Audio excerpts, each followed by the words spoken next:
തൃക്കാക്കരയിൽ ഹരിതകർമ്മസേനയും നഗരസഭയും തമ്മിൽ വാക്കേറ്റം.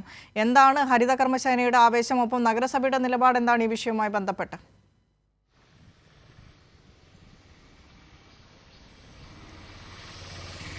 വിനിഷ, കഴിഞ്ഞ 3 ദിവസമായി തൃക്കാക്കര നഗരസഭയിൽ ഈ ഹരിതകർമ്മസേനയുടെ നിയമനവുമായി ബന്ധപ്പെട്ട് പ്രതിഷേധം നടക്കുകയാണ്. പ്രധാനമായും പുതിയ അംഗങ്ങളെ ഹരിതകർമ്മസേനയിലേക്ക് നിയമിച്ചിട്ടുണ്ട്. എന്നാൽ ഈ ഹരിതകർമ്മസേന അംഗങ്ങൾക്ക് വേതനം നൽകേണ്ടത് മുൻപുള്ള നിലവിലുള്ള അംഗങ്ങളുടെ വേതനത്തിൽ നിന്നും വീതിച്ച് നൽകാനാണ് പറഞ്ഞിരിക്കുന്നത്. ഇതാണ് ചോദ്യം ചെയ്ത് ഇവർ പ്രതിഷേധവുമായി രംഗത്തെത്തിയത്. തുടർന്നാണ് ഈ പ്രതിഷേധിച്ചവരെ പുറത്താക്കുന്ന ഒരു നിലപാടും വിചിത്ര നിലപാടുമായിട്ട് നഗരസഭ മുന്നോട്ട് വന്നിരിക്കുന്നത്.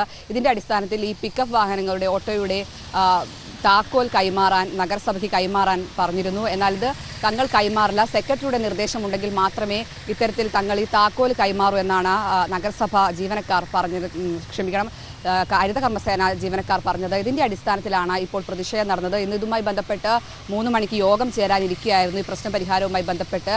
എന്നാൽ ഇന്ന് രാവിലെ ഇത്തരത്തിൽ ഇതിന്റെ താക്കോൽ നഗരസഭയുടെ കൈവശം ഏൽപ്പിക്കണമെന്ന് പറഞ്ഞതിന്റെ അടിസ്ഥാനത്തിലാണ് ഇത്തരത്തിൽ പ്രതിഷേധവുമായി ഇവർ ജീവനക്കാർ രംഗത്തെത്തിയിരിക്കുന്നത്. എന്തായാലും സെക്രട്ടറി ആവശ്യപ്പെടാതെ താക്കോൽ കൈമാറില്ലെന്നും തങ്ങൾ ഇതിൽ നിന്ന് പിരിഞ്ഞു പോകില്ലെന്നുമാണ് എന്തായാലും ജീവനക്കാരുടെ നിലപാട്. എന്തായാലും ഇതുമായി ബന്ധപ്പെട്ട് കഴിഞ്ഞ 2 ദിവസങ്ങളിലായി വലിയ രീതിയിലുള്ള പ്രതിഷേധങ്ങളാണ് നടന്നിരിക്കുന്നത്. ഇപ്പോൾ 3-ാം ദിവസവും ഇത്തരത്തിൽ പ്രതിഷേധം കടുക്കുകയാണ്.